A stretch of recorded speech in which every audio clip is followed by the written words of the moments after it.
Hi, Clint Ash, Crestview Wine and Spirits.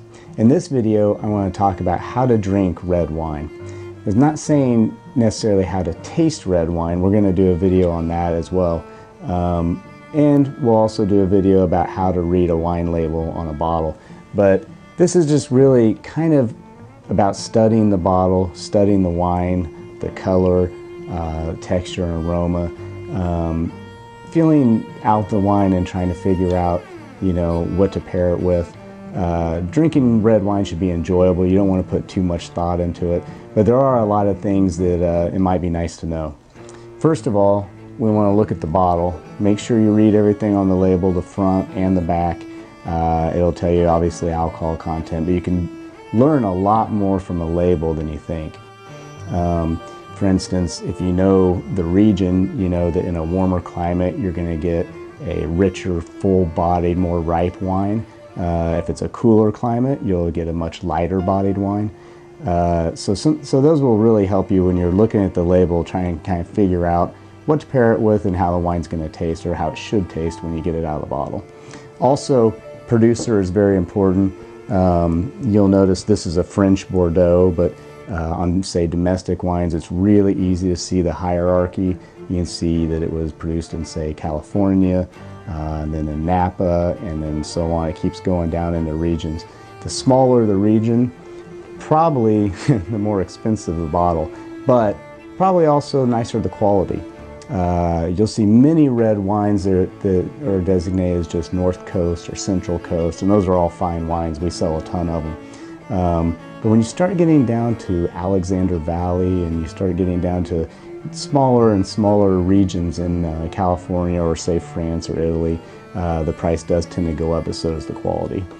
Then, once we get into the glass, you want to kind of, I don't have a white napkin here, but say if you were at dinner and you had a white dinner plate or a white napkin, kind of lay the wine over and look at the edges. See, do they have any rust color? Orange? Are they orangey? Maybe indicating an older wine. Are they inky, purpley? Kind of just look at the color, and you can. We'll do some blogs on this in the future, but you can tell a lot about a wine just by looking at the color and the edges of the wine. Then is the bouquet. If you bring it close to you, if you can smell the bouquet from here, and you're really picking up something, you probably have a very great wine in front of you. If you dip your nose down into it, you're definitely going to catch the bouquet and the aromas. And as you do, you'll start to notice, do you have these big red fruit aromas, or do you have earth and minerality? Do you have big dark fruits? There's a lot of things that will come into the nose once you get right down into the wine. And don't be afraid to really sniff and get those aromas up into the olfactory system. It really makes a difference when you sniff and get those aromas up into your nose. Then, as we talked about in our decanting video, swirl the wine and get some air into it. As you swirl and get air into it, you're aerating all those tannins and you're kind of rounding out the wine. The air really plays a big part in opening up that bouquet. Swirl it a bit, give it a sniff.